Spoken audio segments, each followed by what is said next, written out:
സർക്കാർ തികഞ്ഞ പരാജയമാണ്. ദയവ് ചെയ്ത് മുഖ്യമന്ത്രിയോട് അപേക്ഷിക്കാനുള്ളത് ആ കടുങ്കൈയൂടെ ചെയ്യരുതെന്നുള്ളത്. എങ്ങനെങ്കിലും എന്തേലും പണി ചെയ്ത് ഈ കുഞ്ഞുങ്ങൾ ജീവിച്ചോട്ടെ. ഈ യൂണിഫോം ഫോഴ്സ് ജോലി എന്നാണ് അവൻ്റെ കുഞ്ഞു നാളിൽ മുട്ടേ അവ അത്രത്തോളം ആഗ്രഹിച്ചതിനാണ്.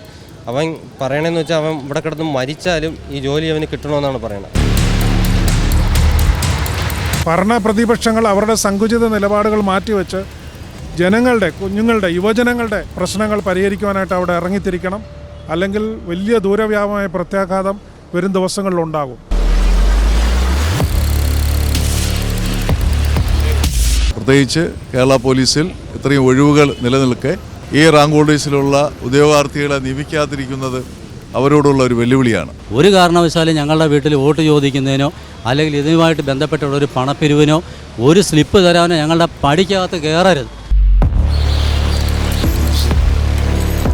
നമസ്കാരം. PSC റാങ്ക് പട്ടികയിൽ വന്ന 10,000-ൽ പരം യുവാക്കളുടെ സമരം കടുപ്പിച്ചുകൊണ്ടിരിക്കുകയാണ്. അവർ ഇപ്പോൾ നിരാഹാരം കിടന്നും അവർ സമരമുറ കടുപ്പിച്ചിരിക്കുന്നു. നിരവധി രാഷ്ട്രീയ, സാമൂഹിക, സാംസ്കാരിക രംഗത്തെ പ്രമുഖർ ഇവർക്ക് ഐക്യദാർഢ്യം പ്രഖ്യാപിച്ച് രംഗത്ത് വരുന്നുണ്ട്. എങ്കിലും ഇവരുടെ ജോലിയുടെ കാര്യത്തിൽ ഇതുവരെയും തീരുമാനമായിട്ടില്ല. ഇലക്ഷൻ അടുത്ത് വരികയാണ്. ഇനി ഇവരുടെ റാങ്ക് ലിസ്റ്റ് കാലാവധി തീരാൻ വെറും 23 ദിവസം മാത്രമാണ് കാലാവധി. എന്നിട്ട് പോലും അധികാരികൾ, വേണ്ടപ്പെട്ടവർ ഇവരുടെ കാര്യത്തിൽ ഒരു തീരുമാനം എടുക്കുന്നില്ല എന്നതും ഒരു ചോദ്യചിഹ്നമായി നിലനിൽക്കുന്നു. വളരെ ദിവസങ്ങളായി അവരർഹരായിട്ടും അർഹത ലഭിക്കാതെ, PSC നിയമനം ലഭിക്കാതെ വളരെയധികം പ്രതിസന്ധികളൂടെ കടന്നു പോകുന്ന യുവ തലമുറയ്ക്ക് വേണ്ടി കേരള കൗൺസിൽ ഓഫ് ചർച്ചസിൻ്റെയും കേരളത്തിലുള്ള മുഴുവൻ സഭകളുടെയും പേരിലുള്ള ഐക്യദാർഢ്യം ഈ സമയത്ത് പ്രഖ്യാപിക്കുക. കാലാകാലങ്ങളായി മാറി വരുന്ന സർക്കാരുകൾ കേരളത്തിലെ യുവജനങ്ങൾക്ക് നൽകുന്ന വാഗ്ദാനങ്ങളും ഒക്കെയും കാറ്റിൽ പറത്തിക്കൊണ്ട് നിയമനങ്ങൾ കേവലം രാഷ്ട്രീയവൽക്കരിക്കുന്ന ഒരു രീതിയാണ് ഇപ്പോൾ നടന്നുകൊണ്ടിരിക്കുന്നത്. അവരുടെ സ്വന്തക്കാർക്കും പ്രിയപ്പെട്ടവർക്കും പാർട്ടിക്കാർക്കും നിയമനങ്ങൾ ആവശ്യം ഇവൻ അർഹതയല്ലാത്തവർ പോലും ആ ലിസ്റ്റിൽ കടന്നുകൂടുകയും അവർക്ക് മുഖ്യ സ്ഥാനങ്ങൾ നൽകുകയും ചെയ്തു. എന്നാൽ ആരോടും ചോദിക്കാനില്ലാതെ വരുന്ന ഈ യുവതലമുറ അവർ നേരിടുന്ന പ്രതിസന്ധികളോട് മുഖം തിരിച്ചു നിൽക്കുന്ന ഈ സർക്കാരുകൾ തീർച്ചയായിട്ടും ഇതൊരു വലിയ സമരമായി മാറും. തീർച്ചയായിട്ടും കേരളത്തിലെ ഭരണത്തിലിരിക്കുന്ന സർക്കാരുകൾ ഇതിന് മറുപടി പറയേണ്ടതായിട്ട് വരും. നമുക്കറിയാം, യുവജനങ്ങൾ വളരെ ഇരുട്ടിൽ തപ്പുന്ന ഒരു സാഹചര്യത്തിലൂടെയാണ് കടന്നു പോകുന്നത്. കഴിഞ്ഞ ദിവസം ഒരു എയർപോർട്ടിൽ നിന്ന് ഒറ്റ സമയം 1800 പേരാണ് പലായനം ചെയ്തത്. ഒരു ദിവസം കൂട്ടത്തോടെ അവർ വിദേശ രാജ്യങ്ങളിലേക്ക് കുടിയേറുകയാണ്. കേരളത്തിലെ സാമൂഹിക, രാഷ്ട്രീയ രംഗത്ത് വലിയ പ്രത്യാഘാതങ്ങൾ ഉണ്ടാക്കുന്ന ഈ പ്രവണത അടുത്ത ഒരു തലമുറയ്ക്ക് വേണ്ടി തലമുറകൾ നശിക്കുന്ന ഒരു കാലഘട്ടത്തിലൂടെ കടന്നു പോകുമ്പോൾ യുവാക്കളുടെ ഈ പ്രശ്നങ്ങളോട് പ്രതികരിക്കണമെന്ന് ഇവിടുത്തെ സർക്കാരുകളോട് ഞങ്ങൾ ആവശ്യപ്പെടുകയാണ്. തീർച്ചയായിട്ടും ഈ സ്ഥാനത്തിരിക്കുന്നവർ എത്രയും പെട്ടെന്ന് ഈ യുവജനങ്ങളുമായി ചർച്ച നടത്തി ഇവരുടെ പ്രശ്നങ്ങൾക്ക് പരിഹാരം നൽകണം എന്ന് കേരള കൗൺസിൽ ഓഫ് ചർച്ചസിന്റെ പേരിൽ പ്രഖ്യാപിക്കുകയാണ്. പ്രത്യേകിച്ച് പ്രിയ കുഞ്ഞുങ്ങളോട് ഞങ്ങൾ ഐക്യദാർഢ്യം പ്രകടിപ്പിക്കുന്നു. ഞങ്ങളുടെ പ്രാർത്ഥനകളും ഞങ്ങളുടെ തുടർന്നുള്ള എല്ലാ കാര്യങ്ങളും നിങ്ങളോടൊപ്പം ഉണ്ടാകുമെന്ന് പ്രഖ്യാപിച്ചുകൊണ്ട് എൻ്റെ വാക്കുകൾ വരും. ഗവൺമെൻറ് പറയുന്നത് സാമ്പത്തിക പ്രതിസന്ധിയാണ്, അതുകൊണ്ടാണ് ഇവർക്ക് ജോലി നൽകാൻ ബുദ്ധിമുട്ട് എന്നാണ്. സർക്കാരിനെ സംബന്ധിച്ചിടത്തോളം സാമ്പത്തിക പ്രതിസന്ധി എന്ന് പറയുന്നെങ്കിൽ തന്നെയും ഭരിക്കുന്നവർക്ക് ഇഷ്ടമുള്ള എല്ലാ കാര്യങ്ങൾക്കും ഈ സംസ്ഥാനത്ത് പണമുണ്ട്. കഴിഞ്ഞ ദിവസം തന്നെ ഒരു റിപ്പോർട്ടിൽ വന്നത് മന്ത്രിമന്ദിരങ്ങളിലെ കർട്ടൻ ഇടാൻ തന്നെ ലക്ഷങ്ങളാണ് മുടക്കുന്നത്. അത് നവീകരിക്കാൻ കോടികളാണ് മുടക്കുന്നത്. നവകേരള യാത്രയ്ക്ക് വേണ്ടി എത്ര കോടി രൂപയാണ് മുടക്കിയേക്കുന്നത്. അന്നേരം സർക്കാരിന് പണത്തിന് യാതൊരു പഞ്ഞവുമില്ല. ജനങ്ങൾക്കും സാധാരണക്കാർക്കും കൊടുക്കുന്നതിന് മാത്രമേ ഇവിടെ പഞ്ഞമുള്ളൂ. ഇനിയും സർക്കാരിന് സാമ്പത്തിക പ്രതിസന്ധി ഉണ്ടാകുമെന്ന് അറിഞ്ഞിരുന്നെങ്കിൽ ദീർഘവീക്ഷണമില്ലാത്ത, പ്ലാനിംഗ് ഇല്ലാത്ത, കാര്യപ്രാപ്തി ഇല്ലാത്തൊരു സർക്കാരായതുകൊണ്ടാണ് ഇത്രയും പേരുടെ ലിസ്റ്റ് പ്രസിദ്ധീകരിച്ചത്. നേരത്തെ തന്നെ സർക്കാർ സൂചിപ്പിച്ചിരുന്നു, വേക്കൻസി അനുസരിച്ച് മാത്രമേ ലിസ്റ്റ് തയ്യാറാകത്തുള്ളൂ. ഈ കുട്ടികളെ സംബന്ധിച്ച് 2 ഘട്ട പരീക്ഷ എഴുതി അതോടൊപ്പം തന്നെ ഫിസിക്കലും കഴിഞ്ഞ് അവർ സർവ്വതാ യോഗ്യതരാണെന്ന് 20-ലധികം PSC മെമ്പേഴ്സുള്ള ഒരു PSC ഇന്ത്യയിലെ തന്നെ ഒരു ജംബോ PSC ഇത്. അവരെ കൊണ്ടുവന്ന ലിസ്റ്റ്, അതിൽ നിന്ന് നിയമനം നടത്താൻ കഴിയുന്നില്ലെങ്കിൽ സർക്കാർ തികഞ്ഞ പരാജയമാണ്. പ്ലാനിംഗ് ഇല്ലാതെ എങ്ങനെ മുൻപോട്ട് പോകാൻ പറ്റും? കേരളത്തിലെ ചെറുപ്പക്കാരെ ഇവിടെ നിലനിർത്തും, പുറത്തേക്ക് പോകുന്നൊരു പ്രശ്നമില്ല എന്നൊക്കെ അടുത്ത സമയത്ത് മുഖ്യമന്ത്രി തന്നെ പറയുന്നത് കേട്ടാണ്. എന്നാൽ ടെസ്റ്റ് എഴുതി പാസ്സായി ഇൻ്റർവ്യൂ കഴിഞ്ഞ് ഫിസിക്കൽ കഴിഞ്ഞ് കൊള്ളാമെന്ന് സർക്കാർ പറഞ്ഞവരുടെ ഗതികേടാണ്. ഇവിടെ ദിവസങ്ങളായിട്ട് പട്ടിണി കിടക്കുകയാണ് ഇവർ. ഈ കുഞ്ഞുങ്ങളുടെ അവസ്ഥ ഇതാണെങ്കിൽ ഈ വളർന്നു വരുന്ന ചെറുപ്പക്കാരെങ്ങനെ ഇവിടെ നിൽക്കും? കേരളത്തിന് പുറത്ത് പോയി എന്ത് പണിയും കിട്ടിയാൽ പോയവരെ തിരിച്ചു കൊണ്ടുവരുന്നതാണ് മുഖ്യമന്ത്രി ഈ ദയവ് ചെയ്ത് മുഖ്യമന്ത്രിയോട് അപേക്ഷിക്കാനുള്ളത് ആ കടുങ്കൈയൂടെ ചെയ്യരുതെന്നുള്ളതാണ്. കേരളത്തിന് പുറത്തും വിദേശത്തുമൊക്കെ പോയി എങ്ങനെങ്കിലും എന്തേലും പണി ചെയ്ത് ഈ കുഞ്ഞുങ്ങൾ ജീവിച്ചോട്ടെ. കേരളത്തിലുള്ളവൻ്റെ അവസ്ഥ ഇതാ, സ്വതവേ ദുർബല എന്ന് നമ്മുടെ നാട്ടുഭാഷ ഒരു ചൊല്ലുണ്ട്. ആ അവസ്ഥയല്ല. കേരളത്തിലുള്ള ക്വാളിഫൈഡ് ആയിട്ടുള്ള ടെസ്റ്റ് എഴുതി പാസ്സായി അകത്ത് കയറിയവൻ്റെ അവസ്ഥ ചെയ്ത് അവന് ജോലി കിട്ടുന്നില്ല. അന്നേരം പിന്നെ പുറത്തു പോയതിനോട് ഇവിടെ കൊണ്ടുവന്ന് ഈ അവസ്ഥ രൂക്ഷമാക്കാനും കേരളത്തെ ഒരു കലാപ പ്രദേശമാക്കാനുമാണ് സർക്കാരിൻ്റെ ശ്രമമെങ്കിൽ അത് നടക്കട്ടെ. അല്ല എങ്കിൽ ഒരിക്കലും ചെയ്യരുത്.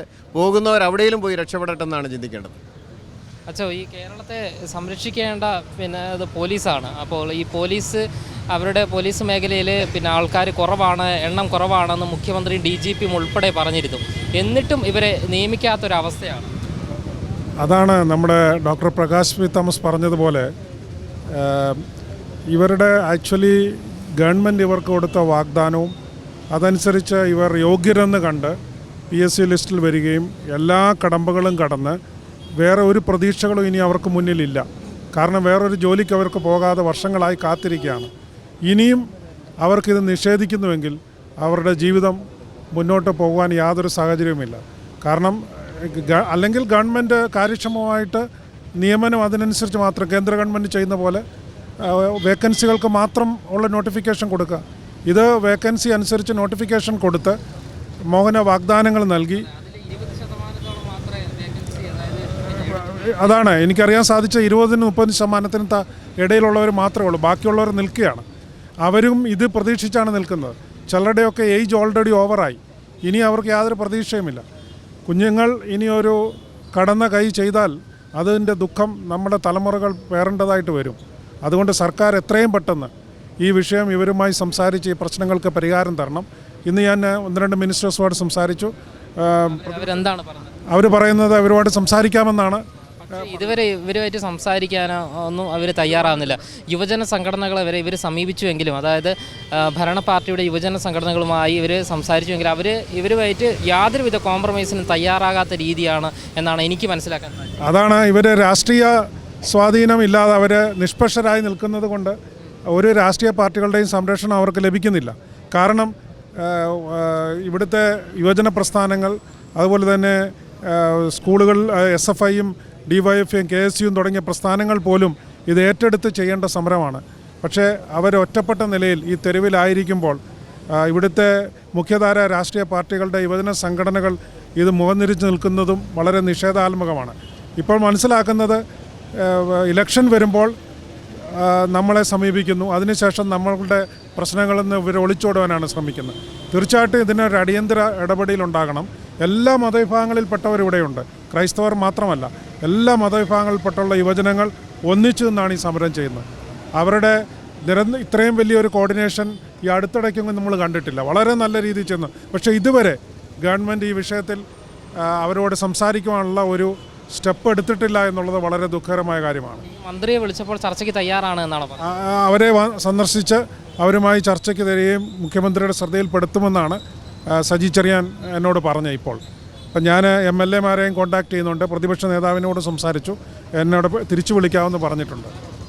കുറേ ദിവസമായി നിരാഹാര സത്യാഗ്രഹമൊക്കെ തുടങ്ങിയിട്ട്, പക്ഷേ ഇതുവരെ ആരെയും ശ്രദ്ധയിൽപ്പെട്ടില്ല. പ്രതിപക്ഷ സംഘടനകളെല്ലാം തന്നെ രംഗത്ത് വന്നുവെങ്കിലും ഭരണപക്ഷത്തു നിന്ന് യാതൊരുവിധ ഇടപെടലും നടത്തിയിട്ടില്ലായിരുന്നു. പ്രതിപക്ഷങ്ങൾ സെക്രട്ടേറിയറ്റിന് മുമ്പിലാണ് ഇങ്ങനെ സമരം നടത്തിക്കൊണ്ടിരിക്കുന്നത്. അതുകൊണ്ട് സത്യത്തിൽ ഇവരെ കണ്ണ് കാണുന്നില്ല എന്ന ചോദ്യമാണ്. പ്രതിപക്ഷങ്ങൾ അവരുടെ സങ്കുചിത നിലപാടുകൾ മാറ്റിവെച്ച് ജനങ്ങളുടെ, കുഞ്ഞുങ്ങളുടെ, യുവജനങ്ങളുടെ പ്രശ്നങ്ങൾ പരിഹരിക്കുവാനായിട്ട് അവിടെ ഇറങ്ങിത്തിരിക്കണം. അല്ലെങ്കിൽ വലിയ ദൂരവ്യാപകമായ പ്രത്യാഘാതം വരും ദിവസങ്ങളിലുണ്ടാകും. ഇത് ശ്രദ്ധയിൽപ്പെടുത്തുവാനായിട്ടാണ് ഞങ്ങൾ ക്രൈസ്തവ സംഘടനയിൽപ്പെട്ട വിവിധ അച്ഛന്മാരും അതുപോലെ തന്നെ സഭ, ഇതിൻ്റെ ഐക്യപ്രസ്ഥാനങ്ങളൊക്കെ ഇതിന് ഈ മീറ്റിങ്ങിൽ കടന്നു വന്നിരിക്കുന്നത് അവരുമായി കാണുവാനായിട്ട്. തീർച്ചയായിട്ടും ഞങ്ങളുടെ ഭാഗത്തുനിന്ന് നിയമപരമായിട്ടുള്ളതും രാഷ്ട്രീയവുമായിട്ടുള്ള ചില നിലപാടുകൾ അടുത്ത ദിവസങ്ങളിൽ എടുക്കുമെന്ന് പ്രിയ കുഞ്ഞുങ്ങളുടെ സമീപത്ത് ഞങ്ങൾ ഉറപ്പ് നൽകുന്നു. അച്ഛാ, ഈ പോലീസ് സേനയ്ക്ക് സാമ്പത്തിക പ്രതിസന്ധി ഒരു പ്രധാന കാരണമാണ് ഇവരെ നിയമിക്കാത്തതിനുള്ള കാരണം. ഒരിക്കലും ഒരു സാമ്പത്തിക പ്രതിസന്ധി ഉണ്ടോ എന്ന് പറഞ്ഞിട്ട് നാടിൻ്റെ ആഭ്യന്തര വകുപ്പ് ഒരിക്കലും അങ്ങനെ ചിന്തിക്കാനേ പാടില്ല. രാജ്യത്തിൻ്റെ സുരക്ഷിതത്വത്തിന് ആവശ്യമായിരിക്കും ഉദ്യോഗസ്ഥന്മാരെ നിയമിക്കേണ്ടതും സംരക്ഷിക്കേണ്ടതും അവിടെ ഉത്തരവാദിത്വമാണ്. പ്രത്യേകിച്ച് കേരള പോലീസിൽ ഇത്രയും ഒഴിവുകൾ നിലനിൽക്കെ ഈ റാങ്ക് ഹോൾഡേഴ്സിലുള്ള ഉദ്യോഗാർത്ഥികളെ നിയമിക്കാതിരിക്കുന്നത് അവരോടുള്ള ഒരു വെല്ലുവിളിയാണ്. അത് അടിയന്തരമായി ഗവൺമെൻറ് ഇടപെട്ട് ഈ പ്രശ്ന പരിഹാരമുണ്ടാക്കി നോട്ടിഫിക്കേഷൻ നൽകിയതുപോലെ അവരെ നിയമിക്കണം, അതിന് വേണ്ടുന്ന തീരുമാനം എടുക്കണം എന്നുള്ളതാണ്. അതുപോലെ ഒന്നും സാമ്പത്തിക ബാധ്യതയല്ല ഒരു വിഷയം. ഇന്ന് സിവിൽ പോലീസ് ഓഫീസർ റാങ്ക് ലിസ്റ്റിലെ ഉദ്യോഗാർത്ഥികളുടെ അനിശ്ചിതകാല സമരം ഇന്ന് 31-ാം ദിവസം കടക്കുകയാണ്. അതിൻ്റെ ഭാഗം തന്നെ ആയിട്ട് തന്നെ നമ്മളെ നിരാഹാര സമരം റിലേറ്റാണ് നമ്മൾ നടത്തിക്കൊണ്ടിരുന്നത്. ഇന്നലെ മുതൽ അനിശ്ചിതകാലമായിട്ട് SAP ബറ്റാലിയനിലെ അമൽ ഇന്ന് അനിശ്ചിതകാലമായിട്ട് നിരാഹാരം തുടങ്ങി. ഇന്നലത്തെ മുതൽ ഒരു തുള്ളി വെള്ളം കുടിക്കാതെ ഇന്ന് നിരാഹാരം കിടക്കുകയാണ്. കാരണം ഒരു കുടുംബത്തിൻ്റെ അച്ഛനും അമ്മയെ പോറ്റി വളർത്തിയ, അതായത് ഏറ്റവും കൂടുതൽ പ്രതീക്ഷയോടെ വളർത്തിയ ഒരു നമ്മളെ കൂട്ടുകാരനാണ് കിടക്കുന്നത്. എന്നുവെച്ചാൽ അവന് അത്രത്തോളം ആഗ്രഹമാണ് ഈ ജോലി, ഈ യൂണിഫോം ഫോഴ്സ് ജോലി എന്നാണ് അവൻ്റെ കുഞ്ഞു നാളിൽ മുട്ടേ അവൻ അത്രത്തോളം ആഗ്രഹിച്ചതിനാണ്. അവൻ പറയണമെന്ന് വെച്ചാൽ അവൻ ഇവിടെ കിടന്ന് മരിച്ചാലും ഈ ജോലി അവന് കിട്ടണമെന്നാണ് പറയുന്നത്. അപ്പോൾ അത്രയും പാവപ്പെട്ട കുടുംബത്തിലെ ഒരു അമ്മയും അച്ഛനും അവനെ അത്രയും പ്രതീക്ഷയോടെ വളർത്തിയവനാണ്. അവൻ ഇന്നലെ മുതലേ അവൻ കരഞ്ഞ് അവൻ എല്ലാ ഈ 10,000 കുടുംബങ്ങളെയും പ്രതിനിധീകരിച്ച് അവൻ കിടന്നോളാമെന്ന് പറഞ്ഞു. നമ്മളെല്ലാവരും ചിലർ ഇപ്പോൾ കയ്യിൽ 5 പൈസ ഇല്ലാത്തതുകൊണ്ട് എല്ലാവരും പല ജോലിക്കൊക്കെ ചിലപ്പോൾ പോയിട്ടും അങ്ങനെ ഇങ്ങനെയൊക്കെയാണ് നിൽക്കണം. പിന്നെ നോമ്പുകാലം ആയതുകൊണ്ട് കുറച്ച് പേര് അതുമായിട്ടൊക്കെ ബന്ധപ്പെട്ട് പോകണമെന്നതുകൊണ്ടും ഒരുപാട് ഇപ്പം അങ്ങോട്ടും ഇങ്ങോട്ടൊക്കെ പോയി നിൽക്കുകയാണ്. ഇതെല്ലാം മറികടന്ന് അമൽ SAP ബറ്റാലിയനിലെ അമൽ ഇന്നലെ മുതൽ അനിശ്ചിതകാലം കിടക്കുകയാണ്. എന്തെങ്കിലും ഒരു തീരുമാനം ഉണ്ടാവാൻ വേണ്ടി അമൽ കിടക്കുകയാണ്. അപ്പോൾ അവന് സപ്പോർട്ട് ചെയ്ത് നമ്മളെല്ലാവരും ഇന്ന് വന്നിട്ടുണ്ട്. എല്ലാവരും ഇവിടെ ഉണ്ടെന്ന്. ഇന്നിപ്പം നമുക്ക് ഇപ്പം ഒരു ജനാധിപത്യ സംവിധാനം നമ്മളെ ഈ 31 ദിവസം കഴിഞ്ഞിട്ടും മതിയായ ഒരു തീരുമാനം എടുത്ത് നമ്മളിൽ ഒന്നും അറിയിക്കാത്തത് കൊണ്ട് ഇന്ന് മുതൽ അതായത് എല്ലാ ലിസ്റ്റിലുള്ള എല്ലാവരെപ്പെട്ട അതായത് എല്ലാ സമുദായത്തിൽ നിന്നും ഓരോരുത്തർ ഇവിടെ നിന്ന് വന്നിട്ടുണ്ട്. ശക്തമായി മുഖ്യമന്ത്രി ഇതിൽ അവരിൽ നിന്നുള്ള ഒരു റിക്വസ്റ്റ് കൊടുക്കാമെന്ന് വരെ പറഞ്ഞിട്ടുണ്ട്. കാരണം ഈ ഒരു സമരം എന്നത് ആകെ എന്നുവെച്ചാൽ ഇത്രയും സംവിധാനങ്ങൾ ഉണ്ടായിട്ടും ഇതുവരെയും ഇതിലൊരു തീരുമാനം അറിയിക്കാത്തതെന്ന് വെച്ചാൽ വലിയ കഷ്ടമാണ്. കാരണം എല്ലാ സംവിധാനങ്ങളിലും ഈ ഗവൺമെൻറ് ഇടപെടുന്നുണ്ട്. ഇപ്പോൾ ഇലക്ഷൻ്റെ തിരക്കിലായാലും എല്ലാ കാര്യങ്ങളിലും ഗവൺമെൻറ് ആ ഒരു രീതി പൊക്കമാണ്. നമ്മൾ ഇത്രയും കേരളത്തിലെ യുവാക്കൾ ഇത്രയും 31 ദിവസമായി ഇവിടെ വന്ന് ഇനി ഒരു 23 ദിവസമാണ് ഈ ലിസ്റ്റിൻ്റെ കാലാവധി ഉള്ളത്. എന്നുവെച്ചാൽ ഈ ഇത്രയും അറിയാം ശക്തമായ ഈ ജനാധിപത്യ സംവിധാനങ്ങളിൽ നമ്മൾ ഇപ്പം അറിയാം. ഇപ്പോൾ കേരളം വേറൊരു പ്രതിഷേധ സമരങ്ങൾ തുടക്കം ഇട്ടിട്ടുണ്ട്. ഇപ്പോൾ പൗരത്വ ഭേദഗതി ബില്ലുമായി ബന്ധപ്പെട്ട് പോയിട്ടുണ്ട്. അത് പാർലമെൻറ്റ് പാസ്സാക്കിയ നിയമത്തിൽ ഒരു സംസ്ഥാന ഗവൺമെൻറ്റിൻ്റെ പ്രതിഷേധം അതിൽ നമുക്കിപ്പോൾ ഉദ്യോഗാർത്ഥികൾ പേടിയുണ്ട്. കാരണം അതൊരു ശക്തമായ പ്രതിഷേധ സമരങ്ങളെന്നും കേരളം മുന്നിൽ നിന്ന് നയിക്കുന്നതുകൊണ്ട് നമ്മളീ സമരങ്ങൾ ശ്രദ്ധിക്കാൻ പോലും വരുന്നില്ല. കാരണം ഇപ്പോൾ എല്ലാവർക്കും അറിയാമല്ലോ, എല്ലാ രാഷ്ട്രീയ സ്വാധീനങ്ങളും രാഷ്ട്രീയ സംഭവങ്ങളും രാഷ്ട്രീയക്കായി ഇടപെട്ട്, അതായത് മീഡിയ വരും ഏറ്റവും കൂടുതൽ സപ്പോർട്ടുള്ള കാര്യങ്ങളിൽ ഇലക്ഷൻ അതുമായിട്ടാണ് ബന്ധപ്പെട്ട് പോകുന്നത്. നമ്മൾ ഈ ജീവന സമരത്തിന് ഇനി എന്ത് പ്രാധാന്യമാണ് ഈ ഗവൺമെൻറ് നൽകാൻ പോകണമെന്ന് അറിയാൻ വയ്യ. കാരണം അമലിന് എന്തെങ്കിലും അവൻ്റെ സാഹചര്യത്തിൽ വഷളായ ഈ സമരത്തിൻ്റെ രീതിയോ ഈ സമരത്തിൻ്റെ ഭാവങ്ങളോ എങ്ങനെ മാറുമെന്ന് ഇവിടെ ആർക്കും പറയാൻ പറ്റത്തില്ല. കേരളത്തിൻ്റെ ഒരു പ്രത്യേകതയാണല്ലോ. അതുകൊണ്ടാണല്ലോ പല ദുരന്തങ്ങളും നടന്നതിന് ശേഷമാണല്ലോ ഇവിടെ പല സംവിധാനങ്ങളും പ്രതികരിക്കുന്നത്. നടക്കുന്നത് വരെ നോക്കിയിരിക്കും, നടന്നതിന് ശേഷമായിരിക്കും അതിന് ന്യായീകരണങ്ങളും അതിൻ്റെ സംവിധാനങ്ങളും ഉണ്ടാകുന്നു. അങ്ങനെയാണ് ഇവിടെ പല പല കാര്യങ്ങളും ഉണ്ടായിട്ടുള്ളത്. അപ്പം അതിനൊന്നും ഉണ്ടാവാതിരിക്കാൻ വേണ്ടി നമ്മൾ പല സംവിധാനങ്ങളും വഴിയും നമ്മൾ ഈ ചെറുപ്പക്കാരുടെ ജീവിതത്തിൽ ഇനിയും ഒരു പ്രതീക്ഷയായിട്ട് നിൽക്കുന്ന, നമ്മളെല്ലാവരിലും ഒരു പ്രതീക്ഷയായിട്ട് നിൽക്കുന്ന പലരെയും നമ്മൾ ഈ അവസാന നിമിഷങ്ങളിലും പോയി കാണുന്നുണ്ട്. അവരെല്ലാവരും ഈ സംവിധാനങ്ങളിൽ ഇടപെടുന്നുണ്ട്. ഗവൺമെൻറ്റിൻ്റെ ഈ ജനാധിപത്യ സംവിധാനത്തിൽ വന്ന ഗവൺമെൻറ് സംവിധാനങ്ങൾ മാത്രമാണ് നമ്മളിൽ നിന്ന് ഇടപെടാത്തത്. യുവജന പ്രസ്ഥാനങ്ങളും ശക്തമായൊരു തീരുമാനങ്ങൾ അറിയിക്കുന്നില്ല. രാഷ്ട്രീയ സാമൂഹിക രംഗത്തുള്ള നിരവധി ആളുകൾ ഈ സമരത്തിന് ഐക്യദാർഢ്യം പ്രഖ്യാപിച്ച് രംഗത്ത് വരുന്നുണ്ട്. പക്ഷേ ഇതുവരെയായിട്ട് ഒരു തീരുമാനമാകുന്നില്ല. ഇലക്ഷനൊക്കെ അടുത്തില്ല. നമ്മളിതാണ് പ്രതീക്ഷിച്ചത്. ഇപ്പോൾ എത്ര 10-30 ദിവസമായിട്ട് ഈ ചെറുപ്പക്കാരി വെയിലത്ത് കിടന്ന് സമരം ചെയ്യുമല്ലേ. എൻ്റെ മകനാണെങ്കിൽ ആദ്യം സമരം തുടങ്ങി 4-5 ദിവസമൊക്കെ ഇടയ്ക്കിടയ്ക്ക് 1-2 വട്ടമുള്ള ദിവസങ്ങളിലൊക്കെ വീട്ടിൽ വരുമായിരുന്നു. ഇപ്പോഴാണെങ്കിലും ഒരു 10-20 ദിവസമായിട്ട് ഇവനെ കാണുന്നതില്ല. അങ്ങനെയാണ് അന്വേഷിച്ച് വന്നതാണ്. ഇത്രയും ഐക്യദാർഢ്യം യുവജന പ്രസ്ഥാനങ്ങൾ, രാഷ്ട്രീയ മറ്റുള്ള ആൾക്കാരൊക്കെ പ്രഖ്യാപിച്ചിട്ട് പോലും ഈ ഇതിനകത്തിരിക്കുന്ന ഒരു വ്യക്തികൾക്ക് പോലും ഇവരുടെ പ്രശ്നത്തിലൊന്ന് പങ്കെടുക്കാനോ അല്ലെങ്കിൽ ഇവരെ ഒരു ചർച്ചയ്ക്ക് വിളിച്ച് സൗമ്യമായിട്ട് ഈ പ്രശ്നം ചർച്ച ചെയ്ത് ഒരു പരിഹാരം കാണാൻ ഇവരെ കൊണ്ട് ഇതുവരെ കഴിഞ്ഞിട്ടില്ല. അതുകൊണ്ട് ദയവേത് സാധാരണഗതിയിൽ നമ്മൾ ഈ ഇലക്ഷൻ എടുക്കുന്ന സമയത്ത് ഈ എല്ലാ രാഷ്ട്രീയ പാർട്ടികളുടെയും അവരവരെ ഇലക്ഷനെ ഒരു വോട്ടിനെ മുന്നിൽ കണ്ടെങ്കിലും ഇമാതിരിയുള്ളൊരു സമരത്തിനൊരു പരിഹാരം അവർ കാണാറുണ്ട്. ദയവേത് ഞങ്ങൾക്കിനി ഇതേ പറയാനുള്ളൂ, ഞങ്ങൾ രക്ഷാകർത്താക്കൾ എടുത്തിട്ടുള്ളൊരു തീരുമാനമാണിത്. ദയവേത് ഈ സ്ഥാനാർത്ഥികളോ ഇവരുടെ അണികളോ ഞങ്ങളുടെ വീടുകൾ ഈ രക്ഷാകർത്താക്കൾ ഇത്രയും ഒന്നായി പറയുന്നൊരു കാര്യമാണ്. അതിനെ പ്രതിനിധിയായിട്ട് ഞാൻ പറയുന്നൊരു കാര്യമാണ്. ഒരു കാരണവശാലും ഞങ്ങളുടെ വീട്ടിൽ വോട്ട് ചോദിക്കുന്നതിനോ അല്ലെങ്കിൽ ഇതുമായിട്ട് ബന്ധപ്പെട്ടുള്ളൊരു പണപ്പിരിവിനോ ഒരു സ്ലിപ്പ് തരാനോ ഞങ്ങളുടെ പടിക്കകത്ത് കയറരുത്.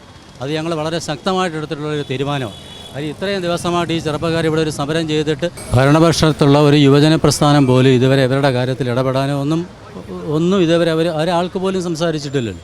അപ്പോൾ അതുകൊണ്ട് ഞങ്ങൾ ഇനി എന്താവുമെന്നൊന്നും നമുക്കറിയത്തില്ല. പക്ഷേ ഈ പിള്ളേരുടെ കാര്യത്തിൽ വളരെ കഷ്ടമാണ്. ദയവേത് ഇനിയുള്ള ഈ ചുരുങ്ങിയ ദിവസത്തിനുള്ളിൽ ഇപ്പോൾ ഇലക്ഷൻ്റെ ഡേറ്റ് പ്രഖ്യാപിക്കാൻ പോവുകയാണ്. ഇലക്ഷൻ്റെ ഡേറ്റ് പ്രഖ്യാപിച്ചു കഴിഞ്ഞാൽ ഇവരിനി ആ ഒരു കാരണം പറഞ്ഞിട്ട് ഇനി ഒന്നും ചെയ്യാൻ പറ്റത്തില്ല എന്ന് പറയും. പക്ഷേ അതൊരു നിയമമായിട്ടൊന്നും നമുക്ക് തോന്നുന്നില്ല. വേക്കൻസി ആൾറെഡി റിപ്പോർട്ട് ചെയ്തിട്ടുണ്ടെന്നുണ്ടെങ്കിൽ ഇലക്ഷൻ്റെ ഡേറ്റ് പ്രഖ്യാപനമൊന്നും ഇതിനെ ബാധിക്കുമെന്ന് നമുക്ക് തോന്നുന്നില്ല. പക്ഷേ ഇവർക്ക് ഇങ്ങനെയൊക്കെയുള്ള മുട്ടാപ്പോക്ക് ന്യായങ്ങൾ പറഞ്ഞ് ഇത് നീട്ടിക്കൊണ്ട് പോവുക, ഇതിങ്ങനെ കുറേ നാളിങ്ങനെ തെരുവിൽ കടന്നു കഴിയുമ്പോഴത്തേക്ക് ഇവർ കുഴഞ്ഞു പോകുക എന്നാണ് ഇവരുടെ ഒരു തോന്നൽ. പക്ഷേ അത് എത്രത്തോളം ഇവരുടെ തോന്നൽ എത്രത്തോളം ശരിയാകുമെന്ന് നമുക്ക് പറയാൻ പറ്റുന്നില്ല. അതുകൊണ്ട് ദയവ് ചെയ്ത് എല്ലാ രാഷ്ട്രീയ പാർട്ടികളോടും നമുക്ക് പറയാനുള്ള ഇതേ ഉള്ളൂ, മാക്സിമം എന്ന് വെച്ചാൽ ഇവർ 2 പരീക്ഷ എഴുതി പരീക്ഷ പാസ്സായി ഫിസിക്കലും പാസ്സായി വന്നവർ PSCയുടെ ഒരു കെടുകാര്യസ്ഥതയെന്ന് വേണം പറയാൻ. അതിന് ഇവരാണ് ഇരകളായിരിക്കുന്നത്. സാധാരണഗതിയിൽ എല്ലാ വർഷവും ഒറ്റ പരീക്ഷ നടത്തുന്നിടത്ത് ഇവർക്ക് 2 പരീക്ഷ നടത്തി, പിന്നെ അത് കഴിഞ്ഞിട്ട് ഫിസിക്കൽ എക്സാം നടത്തി. എന്തുമാത്രം കഷ്ടപ്പെട്ടിട്ടുണ്ടറിയാം. അത് രക്ഷാകർത്താക്കൾക്കറിയാം. ഇവരെയൊക്കെ ഏറ്റവും കൂടുതൽ മാനസികമായിട്ട് ബുദ്ധിമുട്ടിയിട്ടുള്ളത് രക്ഷാകർത്താക്കളാണ്. അപ്പോൾ അതുകൊണ്ട് ഈ രക്ഷാകർത്താക്കളുടെ ഒരു വിഷമമെങ്കിലും ഇവർ മനസ്സിലാക്കി ദയവ് ചെയ്ത് ഇനിയെങ്കിലും ഒരു ദിവസങ്ങളൊന്നും പോയിട്ടില്ല, ഇനി ഇത്രയും ദിവസമുണ്ട്, ദയവ് ചെയ്ത് നമ്മളൊരു അപേക്ഷയായിട്ട് പറയുവാണ്. ദയവ് ചെയ്ത് ഇനിയെങ്കിലും ഇവരുടെ കാര്യത്തിൽ ഇടപെടുക.